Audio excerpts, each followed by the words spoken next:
नमस्कार।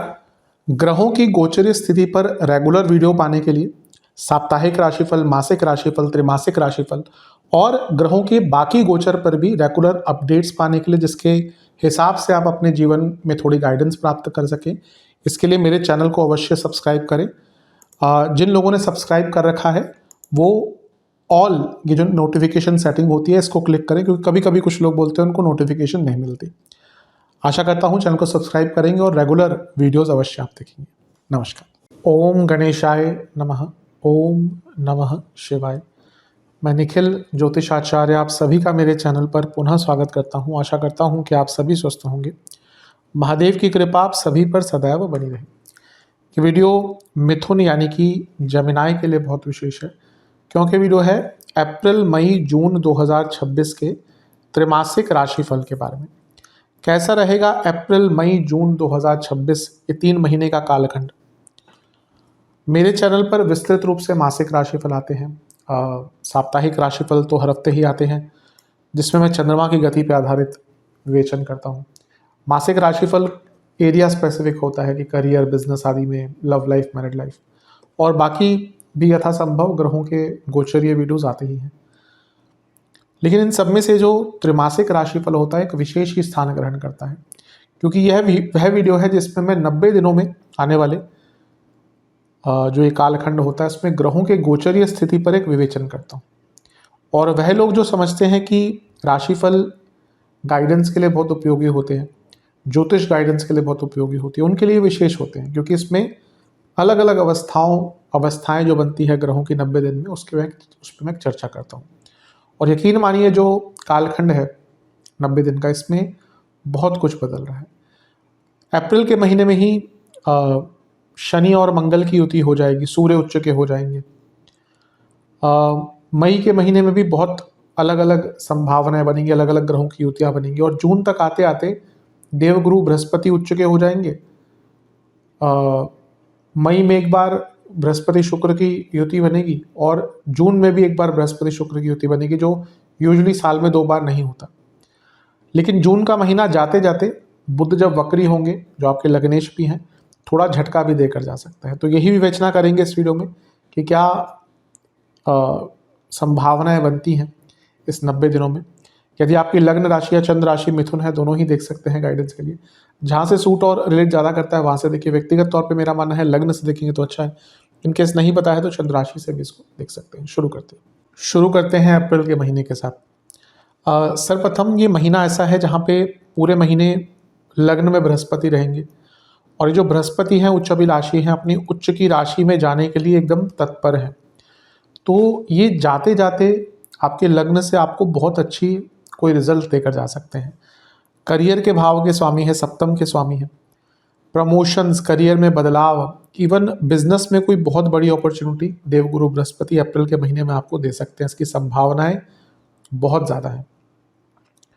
देवगुरु बृहस्पति जब लग्न में है तो एक्सपेंशन का मौका भी होता है। और जैसे मैंने कहा कि ये कुछ आखिरी दिन है अप्रैल मई जून में, तो शुरू में ही बदल देंगे कि जहाँ पे आप चीज़ों को बदल सकते हो। और यहाँ पे राहु का प्रभाव भी लग्न पर है, तो अप्रैल का महीना बहुत बड़ा कुछ एक्सपैंड करने का, वृद्धि, अपने जीवन के स्तर को बढ़ाने का आपको मौका दे सकता है। यहाँ से बृहस्पति क्योंकि सप्तम को निरंतर देखेंगे, और जैसे मैंने कहा उच्च अभिलाषी और सप्तमेश भी हैं, तो अप्रैल का महीना विवाह के योग भी बहुत अच्छे लेकर आ रहा है। और बिजनेस, प्रमोशन, रिकॉग्निशन सबके लिए अच्छा है। संतान के भी योग बहुत अच्छे बने हैं क्योंकि पंचम भाव को देखेंगे। इस महीने में जो पहला गोचर होगा वो मंगल का होगा। मंगल मीन में आ जाएंगे 2 अप्रैल 2026 को, और मीन में ही रहेंगे काफ़ी लंबे अरसे तक, मतलब करीबन 1.5 महीने तक रहेंगे। 10वें घर के मंगल बहुत अच्छे होते हैं क्योंकि उनको दिग्बल प्राप्त होता है। ग्रह के कई प्रकार के बल बताए गए हैं, मैं कई बार डिस्कस भी करता हूँ इसको। उसमें से एक है दिग्बल, डायरेक्शनल स्ट्रेंथ। तो एक ग्रह जब दिग्बली होता है तो उस भाव को भी स्ट्रॉन्ग कर देता है। और यहाँ पे तो सूर्य भी है जो दिग्बली है, और ये भाव कौन सा है? कर्म भाव। तो सबसे पहली तो करियर की कई प्रॉब्लम्स आपकी मंगल देवता के गोचर के कारण पूरी हो जाएंगी। जॉब चली गई थी, जॉब लग नहीं रही थी, डिपार्टमेंट नहीं चेंज हो रहा था, वो प्रॉब्लम दूर होगी। आपको रिकॉग्निशन नहीं मिल रहा था, आपके कार्य पूर्ण नहीं हो रहे थे, आपकी रुकी हुई प्रमोशन, इन सब एरियाज में मंगल के गोचर के कारण ही बहुत अच्छे रिजल्ट्स आपको प्राप्त होंगे। तो ये अपने आप में बहुत विशेष है। यहाँ पे सूर्य के साथ भी है मंगल, और मंगल लाभेश, तो सूर्य तीसरे घर के स्वामी हैं। ये अपने आप में अंकित कर रहा है कि आपकी कोई बहुत बड़ी इच्छा पूरी हो सकती है और कार्य क्षेत्र में अपने आप को अपग्रेड करने का मौका भी मिलेगा। और यहाँ पे शनि भी है जो भाग्येश है। अब लाभेश और भाग्येश साथ में, यानी कि कई कार्यों में सफलता आपको प्राप्त होगी, इसमें कोई दो राय नहीं है। तो ये बहुत अच्छा योग बना हुआ है, कर्म में सफलता का योग है। मंगल दो उपचय भावों के स्वामी है और उपचय भाव में आकर बैठ गए दिग्बली। ऐसी तेज गति से जीवन आगे बढ़ेगा जिसकी आपने कल्पना भी नहीं करी थी। तो ये भी बहुत अच्छी चीज़ चल रही है। लेकिन अच्छा, एक और अच्छी चीज़ है कि मंगल यहाँ से चौथे घर को देखेंगे तो प्रॉपर्टी आदि के लिए अच्छा समय है। लेकिन मंगल सूर्य दोनों अग्नि तत्व, और ये मंगल लग्न को भी देख रहे हैं, चौथे घर को भी देख रहे हैं, और वो सूर्य का तत्व भी उनके साथ में आ गया। तो गुस्सा बहुत आएगा, एग्रेशन बहुत आएगा। अपने एग्रेशन पर नियंत्रण अगर आपने रख लिया, बहुत आगे बढ़ेंगे। लेकिन पद प्राप्ति, करियर में वृद्धि, सफलता, दृढ़ता और कार्य पूर्णता, इन सब के योग बन रहे हैं। 11 अप्रैल को बुध का गोचर होगा और बुध भी आपके 10वें घर में ही आ जाएंगे, नीच के हो जाएंगे। 10वें घर के जो बुध हैं वो अच्छे माने जाते हैं, और नीच का ग्रह कोई बहुत बुरा नहीं होता, मैं कई बार समझा चुका हूँ इस चीज़ को। अब लग्नेश जो है वो लाभेश के साथ बैठ गए, यानी कि बुध प्लस मंगल। पैसा रुका हुआ, कोई डॉक्यूमेंट का काम रुका हुआ, कोई प्रॉपर्टी या एसेट्स का काम रुका हुआ पूर्ण होगा। शनि के साथ बैठे हैं, यानी कि लग्नेश और भाग्येश साथ में बैठे हैं, बुध शनि, और पराक्रम भाव के स्वामी भी ये। अच्छा, नीच का ग्रह ना अगर पराक्रम के साथ उसका मिलन हो जाता है, 11वें से मिलन होता है, 10वें से मिलन होता है, तो व्यक्ति फिर ये नहीं देखता क्या अच्छा क्या बुरा, या is it a right manner और right way to do the work, यानी कि बाय हुक या बाय क्रुक कार्य करने की पूर्णता आ जाती है। कई जगह पे ये गलत भी नहीं होता। हाँ, किसी का नुकसान ना हो तो एटलीस्ट अगर आपको अनिवार्य है तो आप कुछ ऐसे हथकंडे, ऐसे तरीके अपना सकते हैं, पर किसी को नुकसान, खैर वो भी मॉरलिटी पे है, कुछ लोग नहीं देखते कि किसी को नुकसान हो।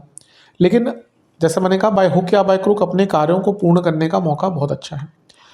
लेकिन नीच के ग्रह हैं 10वें घर में, तो कार्य क्षेत्र में कम्युनिकेशन प्रॉब्लम, कलीग्स के साथ प्रॉब्लम, बॉसेस से प्रॉब्लम यहाँ से स्टार्ट हो जाएगी। तो 11 अप्रैल को जो बुध का गोचर है, थोड़ा सा केयरफुल रहिएगा। 14 अप्रैल को सूर्य का गोचर होगा और सूर्य उच्च के हो जाएंगे आपके 11वें भाव में। ये भी एक प्रकार से काफ़ी अच्छा है, क्योंकि सूर्य तीसरे घर के स्वामी हैं, जैसे मैंने कहा था। अब उनका उच्च का होना और 11वें घर में शुक्र के साथ बैठना, ये महीना ही इच्छा पूर्ति का दिख रहा है। ऐसा लग रहा है कि आपकी इच्छाएं कहीं पूरी होने वाली। सूर्य का दिग्बली उच्च का होना, यानी कि प्रमोशन के कारक, रिकॉग्निशन के कारक, जीवन में गति, कम्युनिकेशन बेटर होना और कॉन्फिडेंस बढ़ना, अपने ऊपर विश्वास बढ़ना। अगर गवर्नमेंट जॉब ढूंढ रहे हैं तो बहुत अच्छा योग है, और कोई गवर्नमेंट एग्जाम अगर आपका पड़ता है तो उसके लिए भी अच्छा योग है। यहाँ पे कुछ दिन के लिए, 4 दिन के लिए उनकी शुक्र से युति भी होगी, और शुक्र पंचमेश है। तो यहाँ से इन दोनों का पंचम को देखना एक क्रिएटिविटी का एंगल भी देता है। आपके अंदर, आपके मस्तिष्क में बहुत क्रिएटिव आइडियाज़ भी अवश्य आएंगे, तो ये भी आपके लिए बहुत श्रेष्ठ चीज़ दिख रही है। इसके बाद अगर हम बात करें तो 19 अप्रैल को शुक्र का गोचर हो जाएगा, और शुक्र आपके 12वें घर में चले जाएंगे और अपनी राशि में बैठ जाएंगे। 12वें घर के शुक्र बहुत अच्छे, और वृषभ राशि के हैं तो विपरीत राजयोग बना रहे हैं। तो ये शुक्र भी कहीं ना कहीं बहुत अच्छा रिजल्ट देंगे। पहले तो पंचमेश हैं और 12वें घर में चले गए, यानी कि जो बच्चे विदेश में पढ़ने का प्रयास कर रहे थे उनके लिए बहुत अच्छा है। और इसके साथ ही जब शुक्र 12वें घर में आते हैं तो व्यक्ति की संपन्नता बढ़ती है। एकमात्र ग्रह है जो भौतिक संपन्नता बढ़ाते हैं 12वें घर में। बाकी सारे ग्रहों का क्षय होता था, खर्चे करवाते हैं, लेकिन शुक्र भौतिक संपन्नता को बढ़ाते हैं 12वें घर में। और क्योंकि विपरीत राजयोग बना रहे तो विदेश के कार्य, लीगल कार्य, लोन्स के कार्य, कई उलझने जो सुलझ ही नहीं रही थी, वो प्रॉब्लम से निकलने का मौका आपको प्राप्त होगा। तो ये शुक्र का गोचर भी ठीक है। हाँ, ये ध्यान दीजिएगा कि ये शुक्र पर शनि की दृष्टि है, और ये भाव जो है ये सप्तम से छठा है। मैरिड लाइफ में थोड़ा डिटैचमेंट आ सकता है, और क्योंकि पंचमेश है तो same goes with love life, दोनों में ही डिटैचमेंट की प्रॉब्लम आएगी। शनि शुक्र की युति थोड़ी डिटैचमेंट लाती है। ऐसा नहीं कि उस टाइम पे प्रॉब्लम कोई हो जाती है, लेकिन ना कभी कभी होता है कि उस टाइम पे व्यक्ति का मन ही नहीं करता अपने पार्टनर के प्रति थोड़ा सा आगे बढ़ने का। तो ठीक है, ये पीरियड है, इनको निकाल लिया कीजिए। तभी कहता हूँ राशिफल का फल क्या या फ़ायदा क्या है कि वो जो समय है ऐसा उसको आप निकाल लें आराम से। इसके बाद अंत में 30 अप्रैल को बुध का एक और बार गोचर होगा और वो आपके 11वें घर में बैठ जाएंगे। लग्नेश है, स्थिति अच्छी हुई, नीच की अवस्था से निकल गए और उच्च के ग्रह के साथ बैठ गए। ये पूरा महीना पद प्राप्ति का है। यकीन मानिए प्रमोशन की बात अगर ऑफिस में चलती है, एलिजिबल अगर आप हैं, या बाकी एरियाज़ में, सोशल लाइफ में, इवन लग्न को राहु देख रहे हैं तो ऑनलाइन माध्यम से अगर आपको पॉपुलैरिटी, रिकॉग्निशन, इन सब चीज़ों की चाह है तो ये समय आपका बहुत अच्छा, बहुत श्रेष्ठ दिख रहा है। तो इसका जितना लाभ उठा सकते हैं उतना आपके लिए कम है। ये जो बुध हैं इन पर केतु का प्रभाव भी है। अब ये थोड़ा सा रोग आदि की तरफ लेके जाता है, इंजरीज भी थोड़ी सी करवा सकता है, लेकिन तीसरे घर के स्वामी और तीसरे घर से केतु देख रहे हैं तो ये ना आपको एक सेल्फ अवेयरनेस देगा कि शायद आप कहीं ना कहीं कम पड़ गए हैं और उसके कारण क्या होगा ना, आप कुछ नया सीखना शुरू करते। कभी कभी हमें लगता है कि वी आर लैकिंग समवेयर, तो ये वो टाइम है जब आपको लगेगा कि हाँ हम कहीं कहीं कम पड़ गए और उसके बाद आप चीज़ों को ठीक करने का प्रयत्न करेंगे। तो ऑल इन ऑल महीना ठीक ही है। सेहत के लिए मैं यही कहूँगा, बीपी और कार्डियक के जिनको रोग हैं या जिनको कोई क्रॉनिक डिजीज़ है उनको थोड़ा सा ध्यान इस महीने ज़्यादा देना, लेकिन महीना इन टोटलिटी आपके लिए काफ़ी अच्छा दिख रहा है। चलते हैं मई के महीने की तरफ। मई का महीना भी बहुत विशेष है, बहुत श्रेष्ठ है। काफ़ी परिवर्तन हो रहे हैं, काफ़ी अच्छे परिवर्तन हो रहे हैं। सबसे पहला परिवर्तन मई में 11 मई को होगा मंगल देवता का। मंगल महाराज राशि परिवर्तन करेंगे और आपके लाभ स्थान में आकर बैठ जाएंगे और स्वराशि के हैं, अपनी ही राशि के हैं और यहाँ पे कुछ दिनों के लिए, 4-5 दिनों के लिए उनको उच्च के सूर्य का साथ भी मिलेगा। तो 11वां भाव देखिए कितना बली है। मैं कई बार बताता हूँ कि एक ग्रह अगर अपनी खुद की राशि में है, स्वराशि में है, मूल त्रिकोण में है, तो वो बहुत बली हो जाता है, उसको स्थान बल मिलता है और वो भाव भी बली हो जाता है। इसलिए हमेशा कहते हैं कि लग्न में अगर लग्न का स्वामी हो, 10वें घर में 10वें घर का स्वामी हो, या कोई दिग्बली ग्रह, दिग्बली डायरेक्शनल स्ट्रेंथ, तो अभी 11वां भाव बहुत बली हो गया आपका मई के शुरुआती भाग में या 11 मई को। तो पहला तो कोई पैसे का काम रुका हुआ था, अदरवाइज कोई डिले आ रहे थे आपके कामों में, प्रॉपर्टी संबंधित काम अटके हुए थे क्योंकि मंगल प्रॉपर्टी के कारक हैं और साथ में बुध बैठे हैं जो चौथे घर के स्वामी हैं, जो प्रॉपर्टी का भाव है। तो प्रॉपर्टी के कागजात, प्रॉपर्टी के डॉक्यूमेंटेशन का काम, कोई एसेट्स की वृद्धि है, आपको प्रॉपर्टी छोड़कर बाकी एसेट्स में लगाना है, गोल्ड खरीदना है, बॉन्ड्स खरीदने हैं, एफडी में पैसा लगाना है, पीपीएफ में डालना है, आरबीआई के बॉन्ड्स लेने हैं, इन सब के लिए बहुत अच्छा है। सूर्य है तो फिर गोल्ड में पैसा लगाना चाहते हैं, गोल्ड बॉन्ड्स में बहुत अच्छा टाइम। और मंगल सूर्य की युति ये फिर से सरकारी एग्जाम्स के लिए, सरकारी जॉब्स के लिए बहुत अच्छी है। 11वें घर में, 10वें घर में हो, छठे घर में हो, 11वें घर में हो, तो इस कालखंड में अगर आपका कोई सरकारी एग्जाम पड़ता है, जॉब का है या अदरवाइज है, तो बहुत लाभ मिलेगा। और ये मंगल पर केतु का प्रभाव भी है, तो अगर आप कोई कंस्ट्रक्शन आदि स्टार्ट कराना चाहते थे, एंसेस्ट्रल प्रॉपर्टी को या अदरवाइज हो, तो उसमें भी आपको बहुत लाभ मिलेगा। तो ये बहुत अच्छे योग आपके लिए बन रहे हैं। लेकिन मंगल अग्नि तत्व की राशि में, सूर्य अग्नि तत्व की राशि में और केतु अग्नि तत्व की राशि से देख रहे हैं। अचानक से अग्नि तत्व क्या है ना, अग्नि तत्व इज डिजायर्स, अग्नि को डिजायर भी कहा गया है। अग्नि की तो बहुत महत्वता है, अग्नि से ही इवन वेद का जो पहला मंत्र है वो अग्नि का ही है, ऋग्वेद का, अग्निम मिडे पुरोहितम यज्ञस्य देव मृत्युजम होतारम रत्नधातम। तो ये अग्नि का बहुत महत्व है ज्योतिष में भी। ज्योतिष में भी अग्नि तत्व की राशियां हैं, अग्नि तत्व के ग्रह हैं। तो ये एग्रेशन तो लाएगा ही, लेकिन क्योंकि 11वां भाव है तो lots of desires, uncontrollable desires.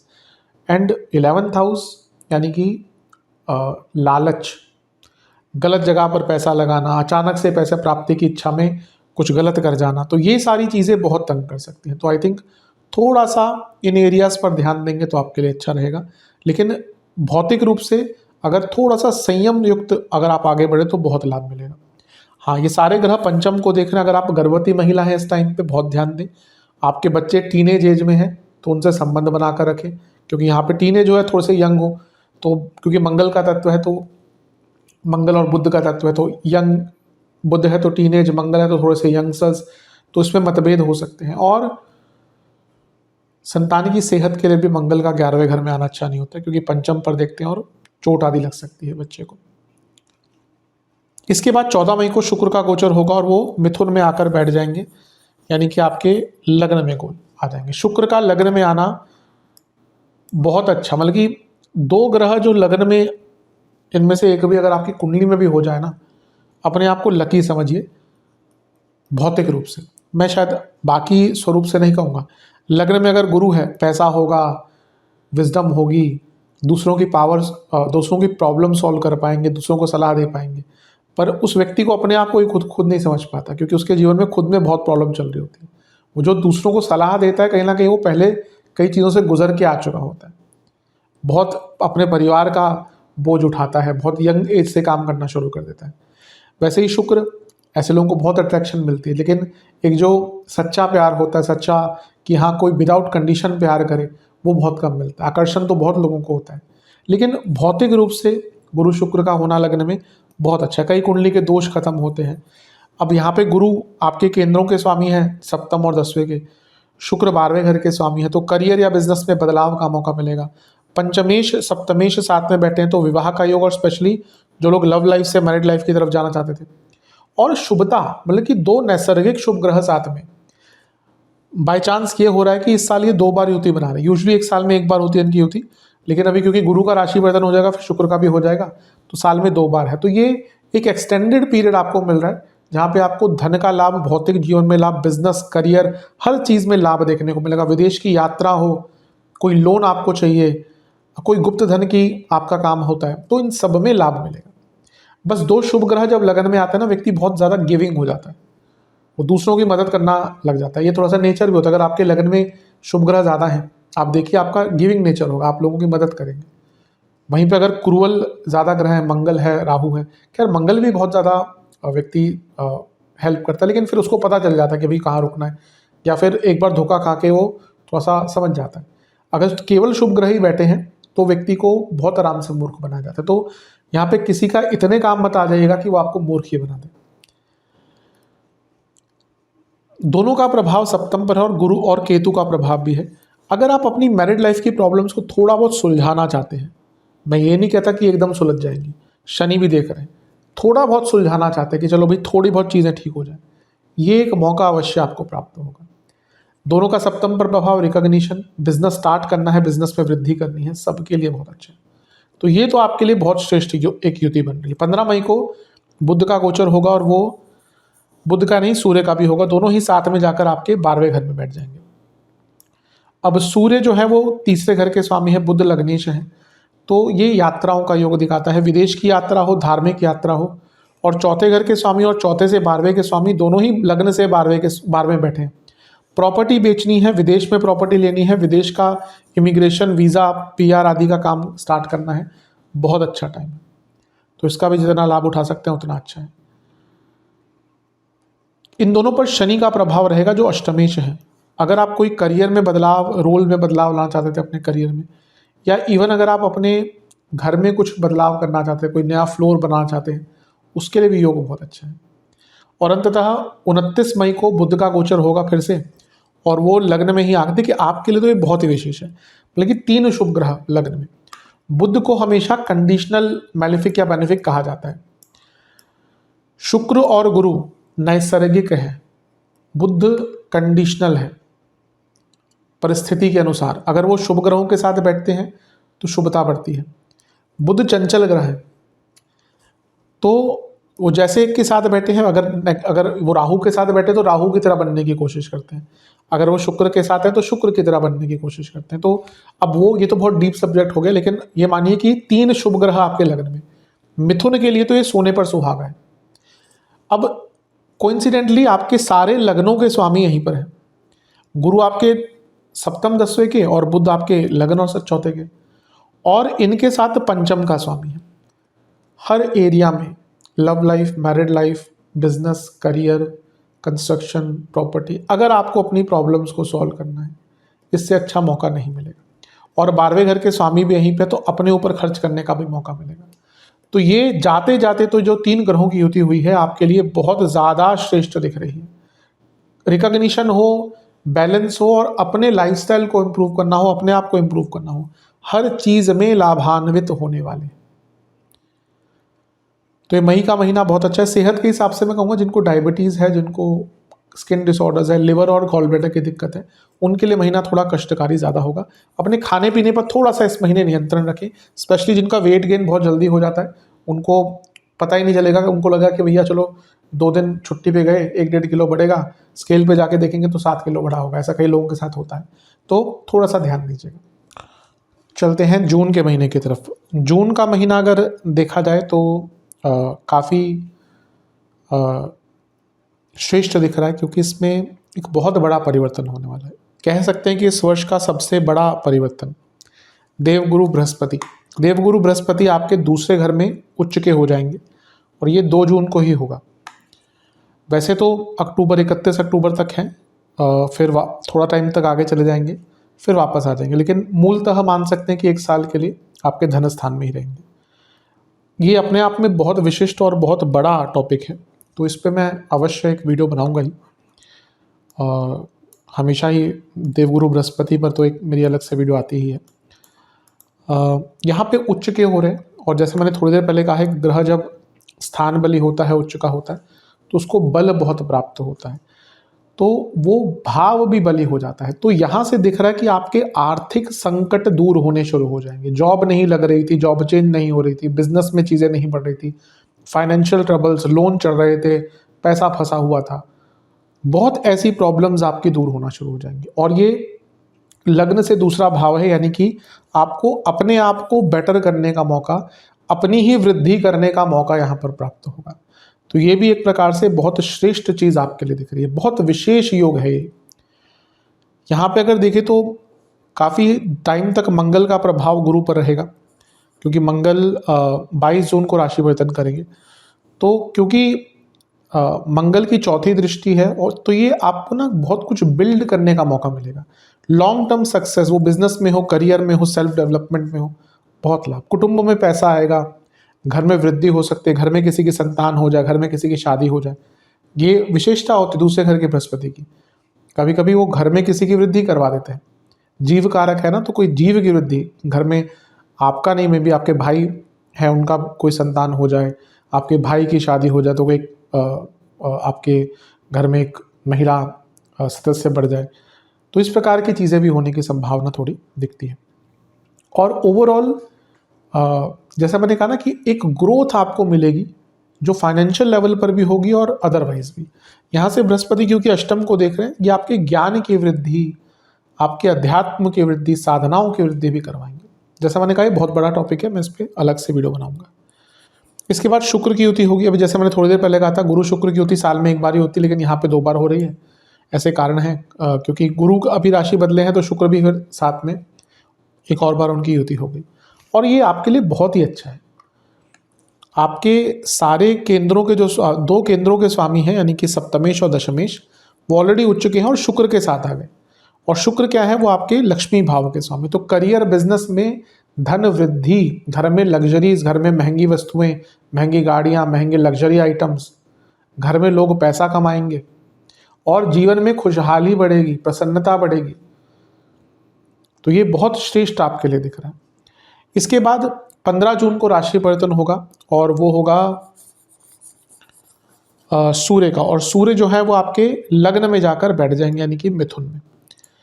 ये भी आपके लिए अच्छा है, क्योंकि लग्न में सूर्य का आना काफ़ी अच्छा होता है। और बुध आदित्य योग दोबारा बन गया, और सूर्य उपचय भाव के स्वामी हैं, तो उनका लग्नेश के साथ बैठना लग्न में, यानी कि बहुत गति प्रदान होगी।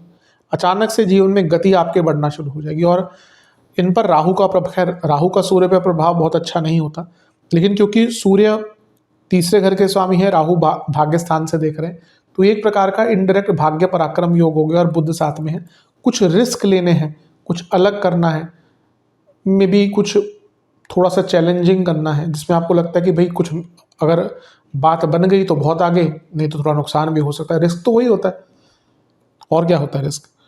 एक बैट्समैन अगर आगे बढ़ के छक्का मारने की कोशिश करता है, अब हो सकता है छक्का भी मिल जाए, हो सकता है आउट भी हो जाए, स्टंप भी हो जाए, कैच आउट भी हो जाए, तो रिस्क तो लेकिन कभी कभी लेना पड़ता है।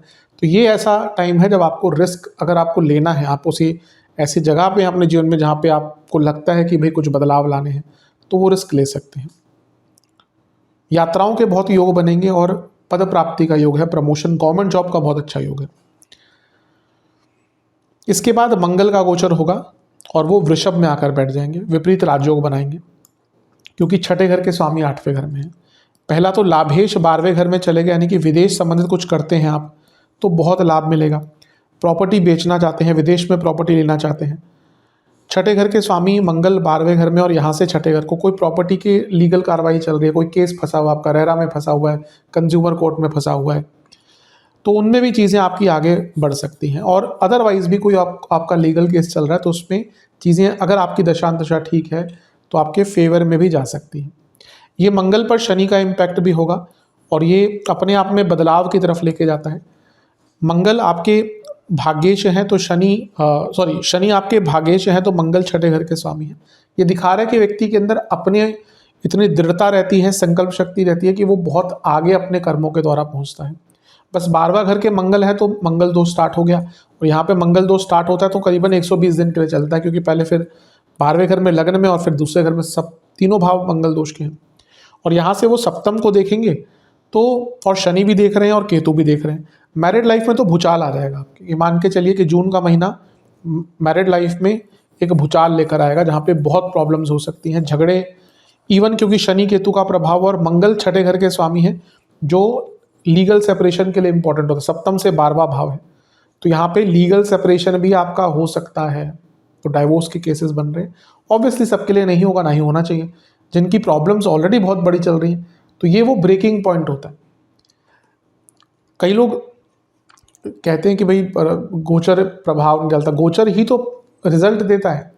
आपकी अंतर्दशा तो 2-2.5 साल की है, उसमें कौन सा गोचर हो रहा है, वो किस प्रभाव से दशा स्वामी अंतर्दशा स्वामी के साथ बैठा है, रिजल्ट तो गोचर से ही आते हैं। तो इसलिए जिनकी मैरिड लाइफ में प्रॉब्लम चल रही है तो उनको बहुत दिक्कत हो सकती है। पैरों में दर्द हो सकता है, पैरों में रोग, पैरों में चोट, सर की चोट, बीपी की प्रॉब्लम और पेट के रोग भी यहाँ से बढ़ना स्टार्ट हो जाएंगे। इसके बाद 22 जून को बुध का राशि परिवर्तन होगा और बुध कर्क में आ जाएंगे। 3 शुभ ग्रह आपके, अभी इनकी युति थोड़ी देर पहले लग्न में हुई थी, 1 महीने पहले, फिर ये सारे शुभ ग्रह धन स्थान में। क्या चाहिए आपको, इसमें लग्नेश बुध है, थोड़ा अटेंटिव रहेगा मैं जो बताऊंगा एंड में, लेकिन एटलीस्ट 22 जून से 27-28 जून तक धन का लाभ बहुत रहेगा, पैसा लगा सकते हैं, थोड़े रिस्क ले सकते हैं, धन अचानक से बढ़ सकता है, फंसा पैसा, वाणी में प्रबलता, करियर में आगे, सप्तम से अष्टम में है तो बिजनेस में कोई बहुत बड़ी डील। लेकिन यही जो बुध हैं ये 29 तारीख को वक्री हो रहे हैं, लग्नेश भी हैं और दूसरे घर में। 27-28 तारीख के बाद एटलीस्ट 2 हफ्ते कोई फाइनेंशियल बड़े निर्णय नहीं लेने, वाणी पर बहुत कंट्रोल करना है और सेहत पर बहुत नियंत्रण रखना है। मारक भाव में बैठे हैं, वक्री हो गए, मारकेश के साथ बैठे हैं और 12वें घर के स्वामी के साथ। कुछ लोगों की सेहत बहुत बिगड़ सकती है महीने के अंत में, स्पेशली फूड रिलेटेड प्रॉब्लम, दांतों आंखों की problem, gall bladder, private parts, pancreas, तो इन सब एरियाज पर ध्यान दीजिएगा। बहुत हद तक अच्छा ही महीना, लेकिन जो भी नेगेटिव चीज़ें मैंने कही उनका ध्यान दीजिएगा। उपाय की बात करते हैं। आपको गणपति जी को किसी भी मिष्ठान का भोग लगाना है और 4 प्रकार के फलों का भोग लगाना है। जो भी मिष्ठान हो उसमें केसर और इलायची अवश्य हो, 4 घी के दिए जिसमें पीली सरसों डली हो। फिर वहीं पर बैठकर ओम गजाननाय नमः और ओम गजकर्णकाय नमः और ओम शास्त्राय नमः, ये तीनों मंत्रों का 108 बार जाप कीजिए। मंदिर में हरी मूंग की दाल और चावल का दान कीजिए। किसी भी एनजीओ में, कोई भी एनजीओ है आपके पास आसपास या कोई ऑनलाइन, पहले तो देखिए यही प्रेफर किया कीजिए आपके आसपास हो। आजकल कभी कभी क्या होता है कि ऑनलाइन कुछ एनजीओज होते हैं, इतनी पॉपुलर हो जाती हैं, और जो नहीं ऑनलाइन है वो उनको कुछ नहीं मिलता। तो पहले मंदिर भी देखिए, एनजीओ भी देखिए, वृद्धाश्रम है, गौशाला है, पहले अपने एरियाज़ में देखिए। नहीं है कोई फिर ऑनलाइन, ठीक है, पहले अपने एरिया की चीज़ों पर ध्यान दीजिए। आपके आसपास मंदिर होता ही है, वहाँ पे डोनेट किया कीजिए।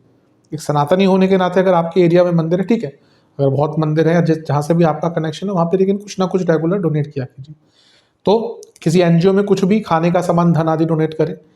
गौशाला में फलों का दान करें और महादेव का गंगा जल से अभिषेक कर कर ओम पंचतत्वाय नमः मंत्र का 108 बार जाप करें। तो आशा करता हूँ ये वीडियो काम आएगी। चैनल पर नहीं सब्सक्राइब कीजिए, वीडियो को लाइक कीजिए। मिलता हूँ अगली वीडियो, तब तक के लिए ओम नमः शिवाय।